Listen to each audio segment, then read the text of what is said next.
We all have moments in life where it's time to stop and take stock of where you are. Spacemen, this is episode 100, if you don't count the Mother's Day one we did. And today we are taking stock on the Manspace. Welcome to the Manspace podcast. We're your hosts, Drs. Matt Brown and Rob Porter, and clinical therapist Mike Porter.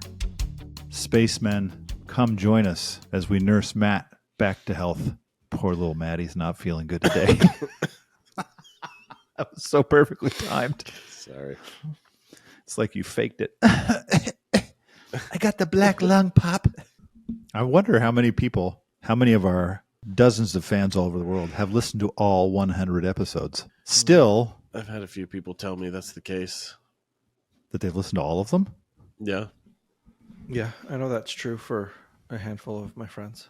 Man, I've listened to like 3. Wow, And you can't even support your own episode, huh? And I love my own voice. Love it.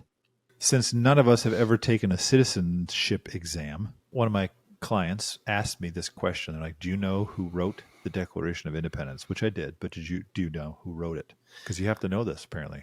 Do you know, Mike? No, Mike does not. Matt, do you know?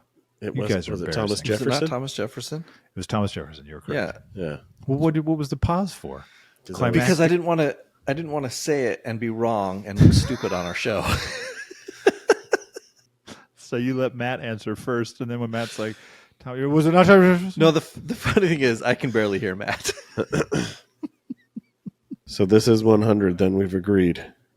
We've agreed this is episode 100? Well, Manspacers can pass our citizenship test now because they know the dates. That's true. When did we first record? Why don't we have a test? We should bring people onto the show and make them pass a test in order to earn their cadets badges. Yeah. Evan would participate. I think more than a badge, we should design some really sweet Star Trek-esque suits. We can give them hats. Don't you still have hats? Dude, if this wasn't, I got like 3 left. We could get like 3 people to come on, and whoever gets the most right, the winner gets a hat. That's genius.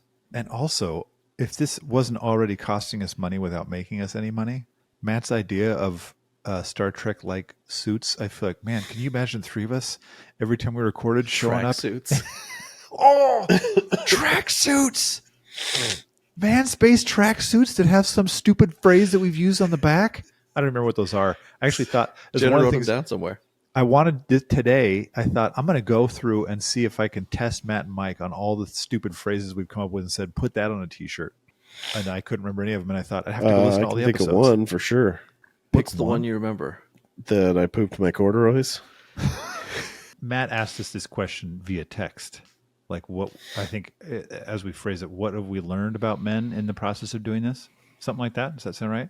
Sure. I'm pulling it up. So let's start there, spacemen.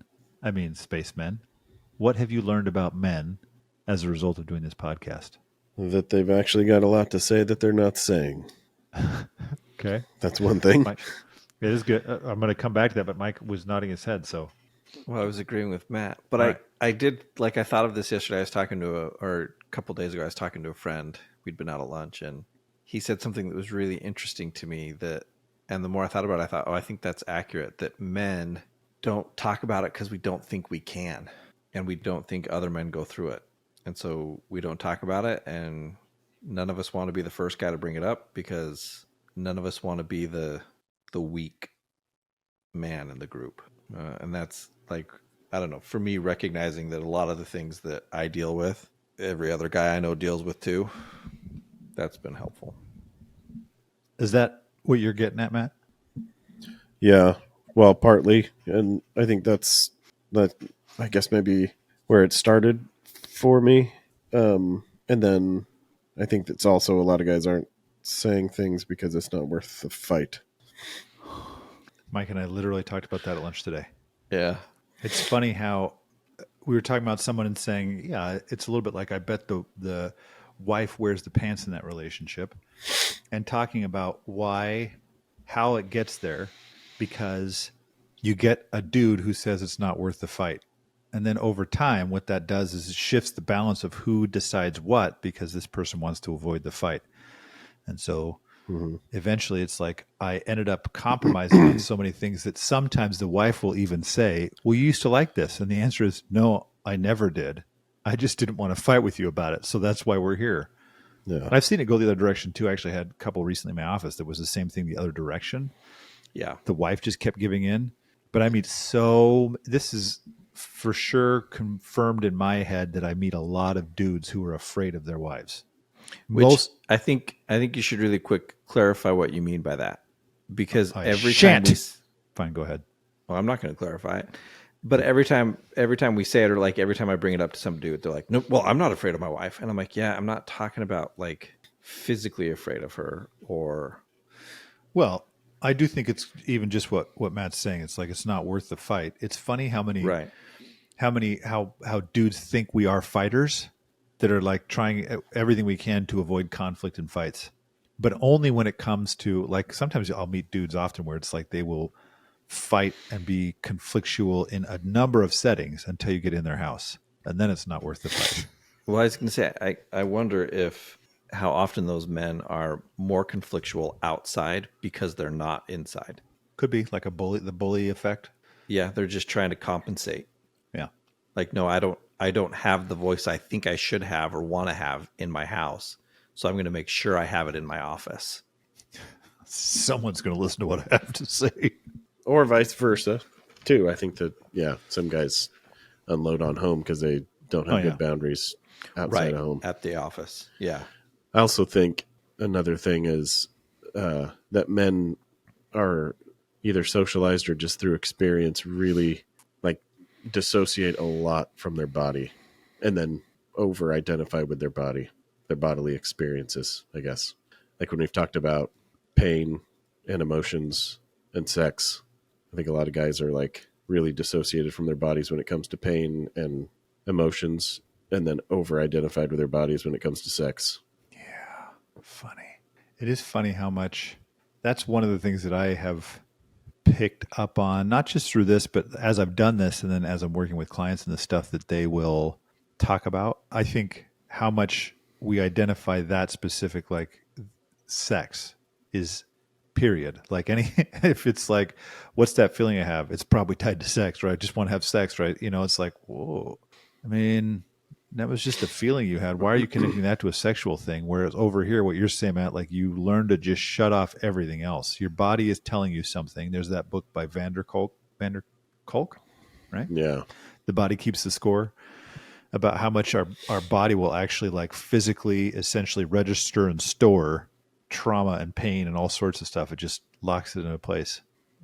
There's so many people that I meet that I'm like, now I think, I wonder how much of that is like these physical things you have. And this part's male or female too. Like I get people where it's like they have a slew of medical problems constantly that are undiagnosable. Mm-hmm. And it turns out, like, as I'm sitting with them, like, you are riddled with anxiety. They're like, well, no, I'm not. I'm like, oh, massively. For me, I think one of my favorite concepts that we've talked about on here before, and that I still bring up often with couples when I work, is that, like tying it back to sex, like men are socialized that's how we get intimacy and vulnerability is through sex. We can't just say to our spouse, I want to be open and intimate and vulnerable with you, because guys don't do that. And so we end up being portrayed as, as Rob has phrased it, walking penises. Mm-hmm. Oh, now it's my phrase, huh? It was your phrase. Rob's the pervert. You don't you want to take credit for almost everything you've ever said. You want to take credit for that one? I want to take credit for things other people have said. Oh, sorry. Saint Brene. Saint Brene. No, but just like even for me, like realizing early on that like, oh no, it wasn't necessarily that I wanted sex. I just wanted that vulnerability and closeness. Mm-hmm. And it didn't necessarily have to come that way. Yeah. I wonder too if it's like, because we've on a couple of past episodes talked about it that way. I wonder too if it's like I just want to be in my body fully. I want to do that with you, but I've been like detaching myself from my body all day because I'm like meant to tune it out, especially when it gets in the way of objectives and things that are being asked of me, and like I've systematically undervalued myself and my body in a way that I've allowed it to be used, and then I want to inhabit it now, through sex. But it's hard to, I think, sometimes say, again, for all the reasons we've said, guys can't speak up. It's hard to say like that. I feel uncomfortable. I feel tired. I feel whatever, right? Because the assumption, I think, largely is, and I think probably needs to be out of necessity sometimes, like, yeah, you're uncomfortable, but you still need to do this thing. But Yeah. I guess that's been another surprising thing when we talk about guys not saying what they actually think and feel. I've been more surprised and kind of like thrown in some ways when I'm talking to women who are saying, I really want men to be able to say what they feel. And then I say, yeah, some guys feel this. And then it's like if there's any sort of implication that maybe women have a role in men not speaking up, like I get a quick shutdown. Yeah. Not everybody, but I think it's kind of like we've talked about before. You can't have both tell me how you feel and tell me what I want to hear. You can only get usually one, unless what you really genuinely want to hear is how does another person feel, even if it is opposite of how I feel or if it challenges how I feel. I think that's a really cool idea that I have not considered in that way before. That idea of like, we want to be in touch with our bodies. I just think, wow, that's another element besides just this is how I get love and acceptance, but also this is how I can love and accept myself physically in a way that I don't know how to do it otherwise. Yeah. Well, and it's funny because I think there's a big sports tie-in there, right? Like sports tend to be a big thing. Well, think about it. You are very much in that same kind of way, football, baseball, whatever the sport is you're playing, you are very much in your body for that time. And you're experiencing a wide range of physical things to go with it, where in the absence of, let me go do this to my body. I think the thing I wonder about, as you're saying this, I'm like, oh, that's interesting, because I do wonder, like with sports or like a lot of things, it's like, this is the tool that gets me this thing, which there's just a tie in there to sex too. But sports, it's like, I'm going to make my body do these things to, make it perform. Again, there's still a tie in there of sex. But with sex, it's also like, if we let it could be a space where it's like, I'm just going to let myself feel and experience things rather than like, I'm going to push myself or challenge myself. It's like, I just want to kind of feel and experience these things. And it makes me think, Matt, when you're also talking about that idea that's like, women want to know, like, tell me what you're feeling, and then men say it and they get this kickback from it. And I think about how this thing that I was told early on before I got married, that like a couple different women said to my wife, like, careful, he when he gets sick, he's going to turn into a serious baby, which has never happened in my marriage. Not that my wife is more than happy to help take care of me, but I'm usually like, no, I'm going to keep going, what you're talking about, Matt. But I think it's weird now, because in a space where it's saying, men are saying, oh, I just feel like crap and I just need someone to take care of me. Now we're like, well, you're being a baby. So it's like, you shouldn't even do that either. Here's a space where I'm saying, I don't feel good and I want to feel taken care of and nurtured.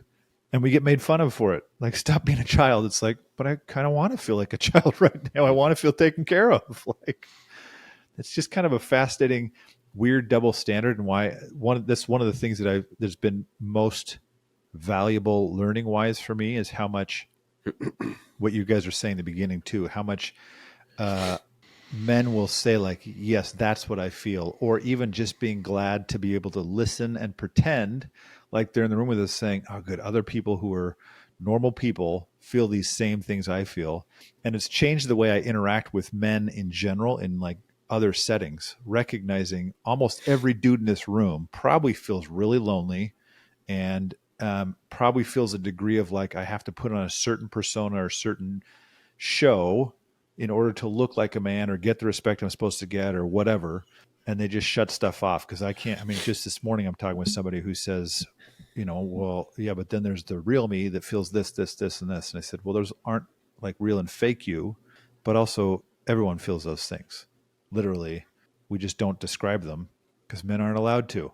And I have to constantly reframe men in my office for women to say, well, hold on a second. Yes, I understand this is what you're looking at, but it probably comes from this place, and this place. And usually you can see it register in the man's face like, yeah, it's those places. But I don't know how to say that because not only am I not in touch with my body, I also learned a long time ago not to listen to anything that my emotions tell me. So I don't even know that they exist anymore. It's kind of funny. It's not actually it is something I've learned, but it's something I found really valuable is it's made me feel more connected to men than I did previously because I grew up always thinking certain things made you a man. You know, when I was younger, it was like being do you play sports or do you lift Right. weights?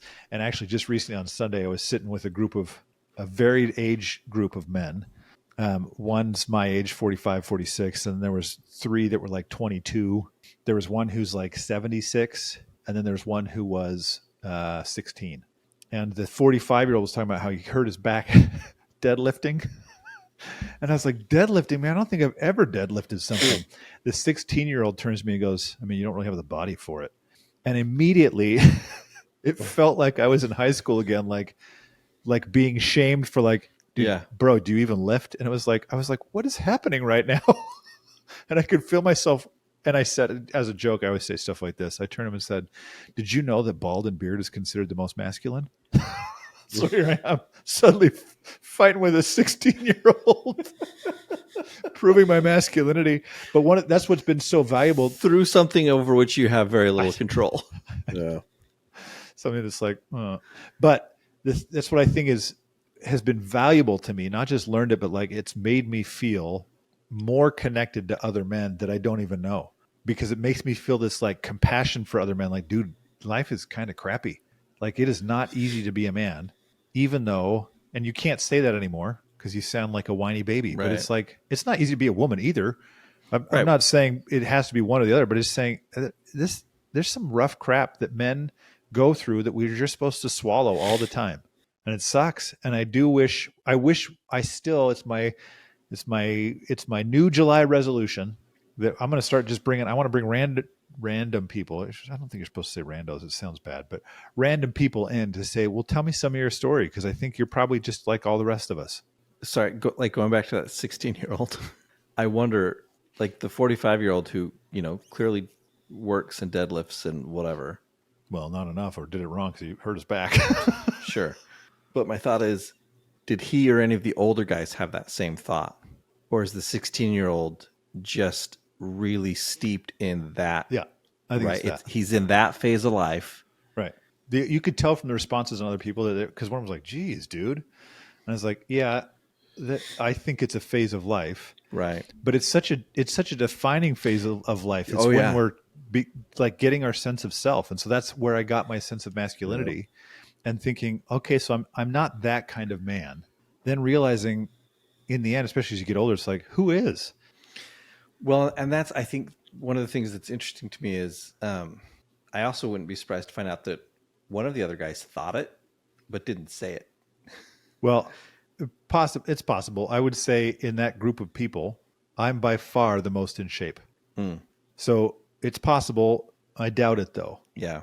It's really this. Who knows? But I really think it's this. It's the 16-year-old mentality. Yeah. There's no other way to measure yourself other than, dude, are you on the football team? Yeah. Like that's why I came home and told the story to my wife, because I was like, it was so weird to feel like I was back in high school. And this is not a phrase that would have been said back in high school, but it would be said now, which is, bro, do you even lift? So I want to shift gears now, unless you guys want to say more, because I'm excited about this next part. Unless you want to say more about what you've learned, I want to know, I'm super excited about my resource list. Resources you have for men besides this podcast, which should be number one in everyone's book. I want a dramatic pause there. So Robbie, don't edit that out. It's the auto. It has an auto edit. It will just edit it out. I was going to say, he's going to go ahead and edit it and then hear that and be like, oh, crap. Luckily, you can just go undo. It's this weird function that almost every program has, Mike. Go ahead. Are we going to say something about your resource? Mike's flipping me off. You can't prove that. This feels like the word of the year for 2022.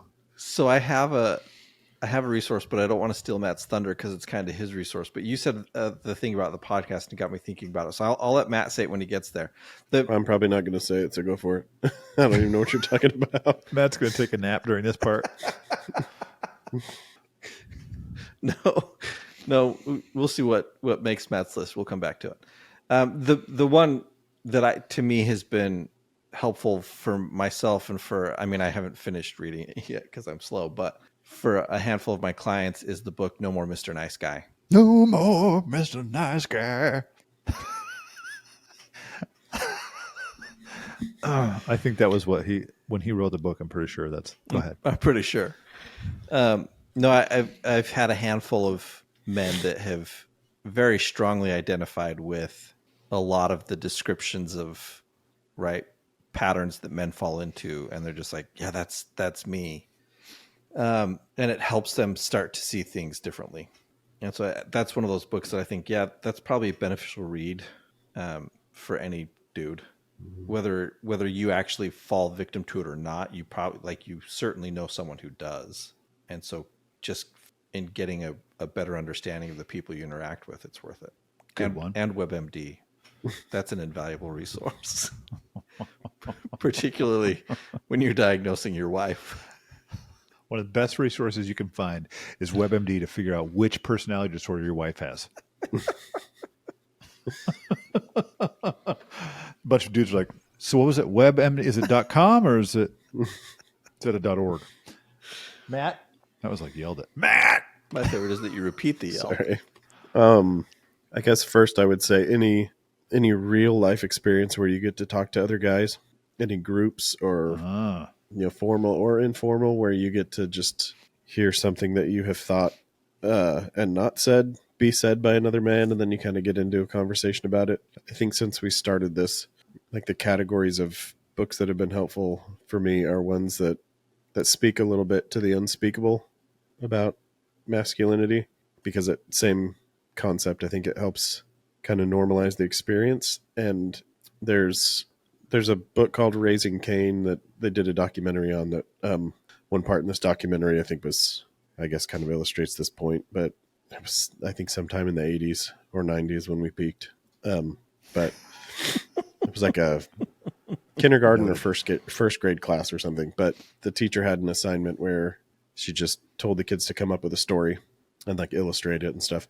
So a bunch of the little boys came up and were basically had kind of these violent stories, and it was really cool to see how the teacher, who was a female, approached it. She was just like, huh, so you hurt that guy, you killed that guy, right? Yeah. And he's just all excited, And I'm like, so she just keeps asking about it and what it was like, and why he was interested in it. And at the end, the kid's like, yeah, I don't want to kill people.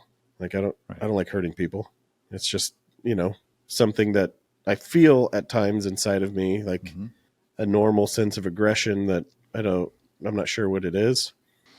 And I think the more we can kind of resources that normalize, not I'm thinking of one book that talked about it from an evolutionary biology perspective. I think it's When Men Behave Badly or something. But he made it clear at the beginning, I'm not advocating for any of these behaviors, but here are some evolutionary explanations possibly for kind of where they came from. Doesn't mean we can't or shouldn't change them now. But again, going back to being disconnected from your body, being disconnected from feelings and urges and things, I don't think the goal is to cage those all up and become oblivious, I guess, to how they affect us, but more what is this? Why are you feeling it? And usually those don't line up with your values, right? And then if a man knows clearly what his values are, he can say, yeah, I had that urge, but that's not who I am or what I want to do. So, it was just an urge, instead of I had that urge. Oh my gosh, I must be a violent killer. I must be, it can just spiral in almost an OCD type of a way. Sometimes the way we talk about things like this, because we get very protective, I think, sometimes about the things that people say. So those I think have been helpful, just to kind of understand the full breadth of what a lot of men experience, but maybe aren't talking about. Rob, Yeah, that's. I don't know where you are. Oh, I'm lots of places. There Or you did are. you mean literally? Your video just turned off, but Oh, that's weird. What's happened before for me? Oh, I bet it's our stupid Wi-Fi.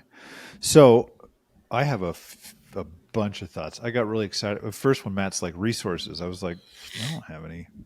Like, I'm not a big self-help kind of guy, but I actually came up with a big old list, and I keep adding to it as we're sitting here. I cannot wait. But I do think, actually, Matt, you've talked about that group you started, Smokers Anonymous, that I keep wanting to started do and one. then only got to do twice, and then Yeah, like I we want need to reconvene. I But told yeah, you, I want to do one called Men Who Meet, and same thing, just sit around and eat smoked meat and not have an agenda other than like dudes getting together, being dudes with each other. Because I think it's so valuable that you end up in a group of men that you really trust to see what happens, and some can become mentors to each other back and forth, and then you can just be more open, all sorts of stuff. So I think it's valuable. But here's my list.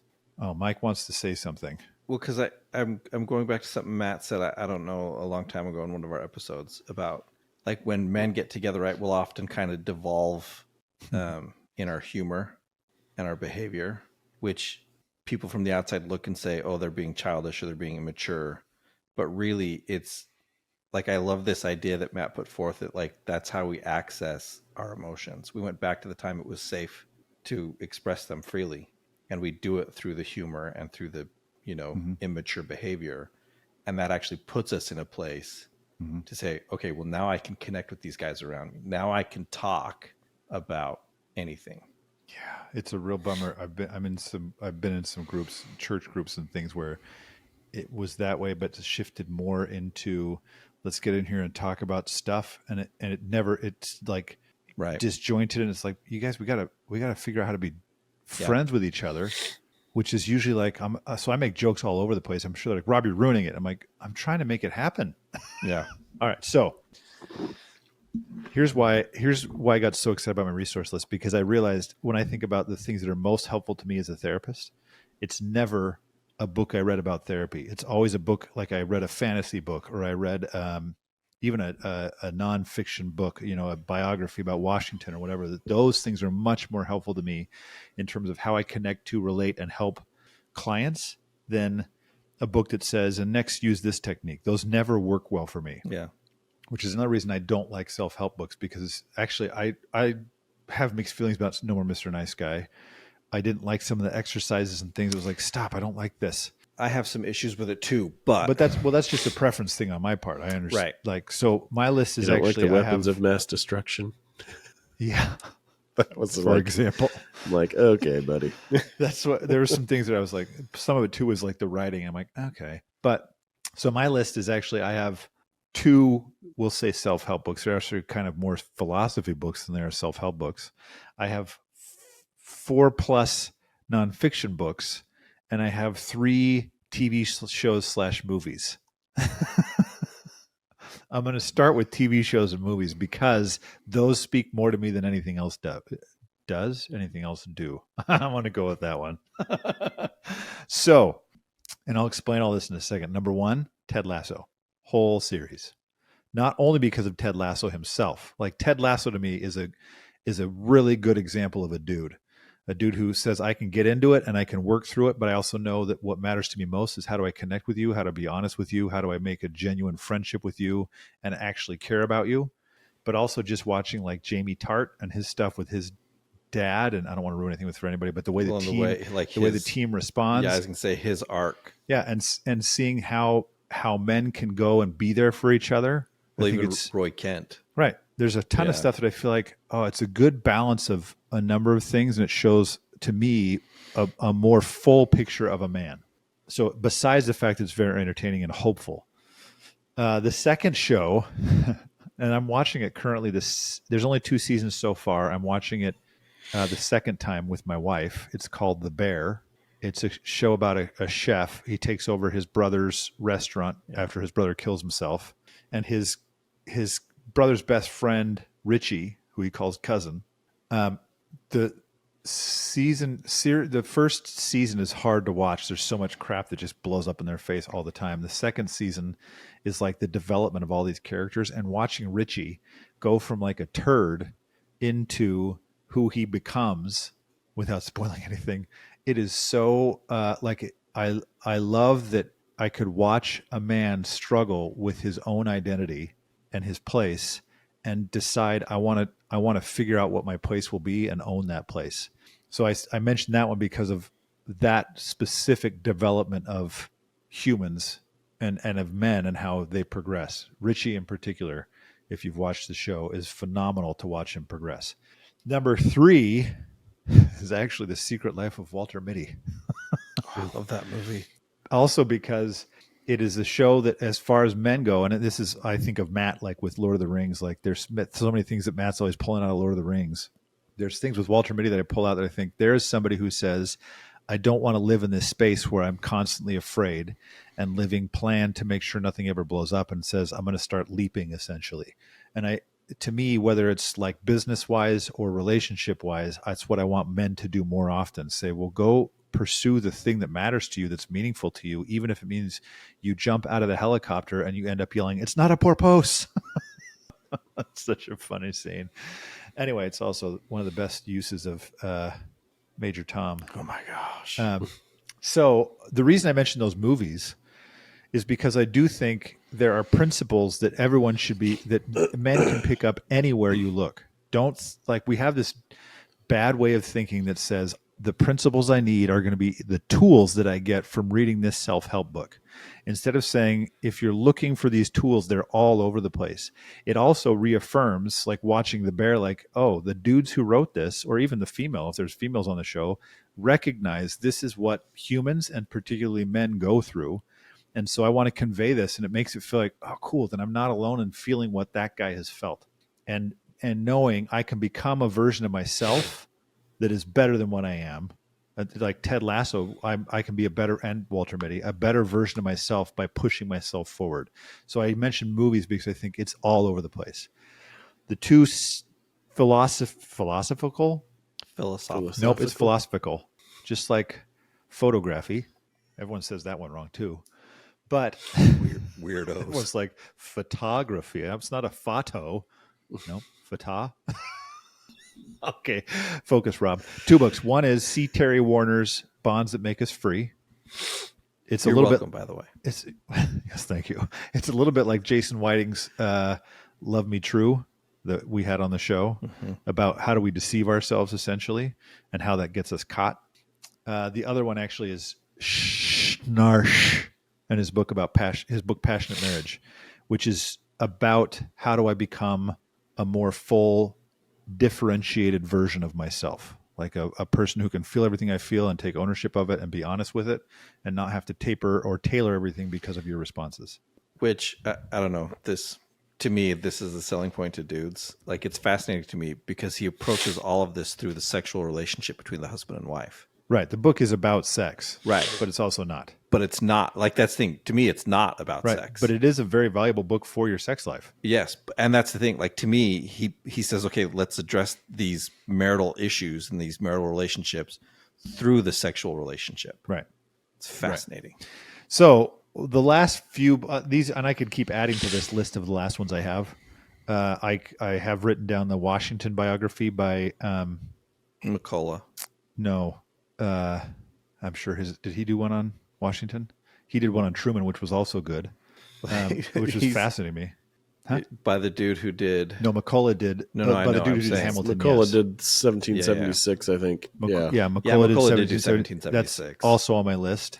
And he's done a ton of, he's done a ton of biographies. Yeah, he does lots. He's awesome. Yeah. He writes very well. But so there's a number of other authors. If you ever want, feel free to email me, and I can send you a list of a bunch of historical writers who write these things like they're novels. Eric Larson. He's one of them. Is like one of my friggin' favorites. There's another one. Hampton Sides does the same type of stuff that Eric Larson does. Yeah. But it's, why can't I remember, or Chernow, the guy who wrote Hamilton. He did one on Washington too. And both those books were actually very helpful to me as a dude to think through how to, like, as a man, how do I respond to pressure? How do I respond to responsibility? How do I respond to my fears? And it's helpful to look at these, for example, founding fathers, and see all the fallibility they have, because we so often whitewash so much that to like when I was reading the Washington book and you hear him say that George was afraid of Martha. He didn't say it so directly, but it was almost that direct. And I was like, oh, that is so fascinating to hear that this is a thing that men have struggled with since the beginning of relationships. So I think it's helpful to always it helps normalize you, and it helps you see like how would I respond in these contexts. So I mentioned all these books about histories. There's one called In the Kingdom of the Ice, which was written by Hampton Sides. It's about the race to get to the North Pole, to see how do men respond to brutal conditions and how do we persevere. And in almost all of these, always, you will find that the way they did this was through connecting with other men. It's almost never this like, and they were like, screw you, and they went off on their own. Like they connected through other men and leaned on each other. And so it becomes a very much like, oh, there's a pattern that should exist and we should be following it. So all of these things are not designed to be self-help, but I think you can find the help you're looking for in any medium if you're looking for it. So my resource list is getting more exciting as I talk. That's all I have to say about that. Any other thoughts, boys, on those things? I just talked a ton. No, but like as you were talking just now, that is part of the appeal to me. I think of like military movies and military culture in general. Like there's a lot of right. Like we've all worked with men with military backgrounds, and there's some problems with it. Yeah, but the way they learn to rely on one another and the bonds that get built through what they do, I think they do these, extremely difficult, often horrific things.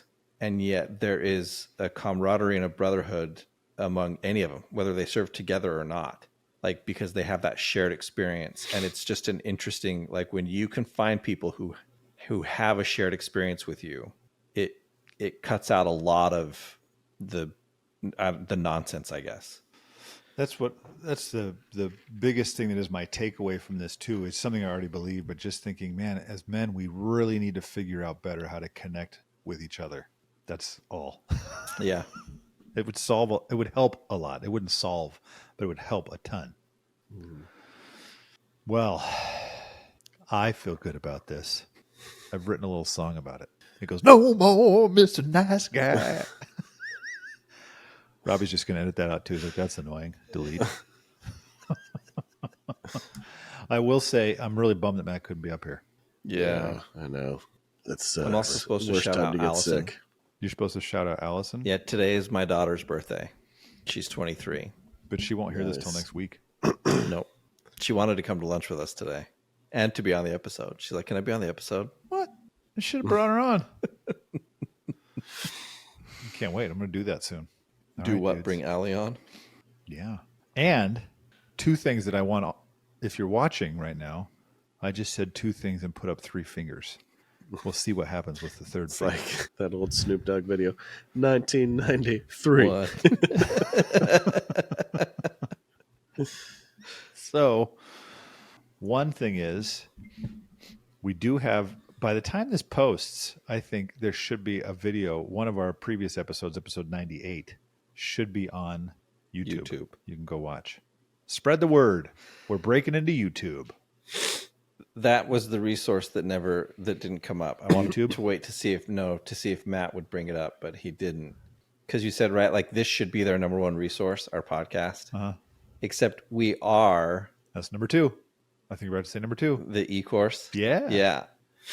We're developing an e-course. That will be available. That's all.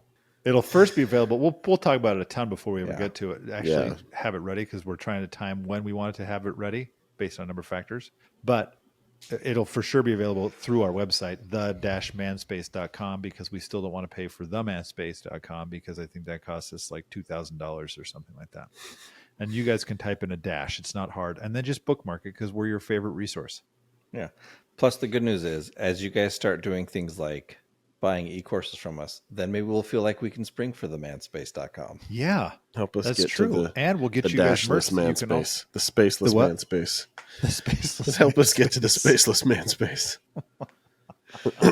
That'll be our campaign. Then we can also start selling merch that will also make us money to sell more merch. Dude, I want merch for this so bad. Me too. All right. Number 3, I don't think there was one, except maybe to tell all spacemen in honor of today's 100th episode please go to the gas station, even if you don't drink soda after this episode, after you listen, and buy yourself a soda in our honor. Even if all you do is tip it out on the ground like a 1990s rap video, tipping a 40 for a homie. If you and tip your 44. Yeah, I was going to say, if you want to be a Rob, get Purple Thunder. If you want to be Matt, get Diet Mountain Dew. If you want to be Mike, get Coke Zero. Coke Zero. That's true. Although if you're going to and be then Rob, your selection of Reese's products. That's true. They do have to be Reese's, or you can get the. Don't worry, it's half the candy aisle. It's cold brew. You can also get the cold brew M&Ms. I love those. But if you're going to get Purple Thunder, you have to go to Circle K. Also, right. I just call it Purple Drink because it reminds me of Sunny D commercial. The Sunny D commercial. We got milk, Purple Drink. I asked a client today who drinks Mountain Dew. I was like, "Have you had the purple stuff?" He goes, "Yeah." I was like, "What do you think?" He goes, "Tastes purple." I was like, "So you didn't like it?" He's like, "No." I was like, "Okay." Did you guys see the Grimace shake? I've seen lots of things on it. Yeah. I like the way Matt's response just goes, "Yeah." Is it a grape flavored shake? I don't know. It's purple. Who is it right now? Whataburger has a banana pudding shake. Oh. Nice. I want to try it just because it's banana pudding shake. Yeah. I just like Whataburger. I can't drink shakes anymore. Anyway, we've devolved again. Shocker. Spacemen, you mean so much to us. So come back next time for episode 101, and we'll see you then on the Manspace. 101 next time. I'm running out of stuff on these things. We hope you enjoyed the episode. Please remember to rate and review. Please, we desperately need it.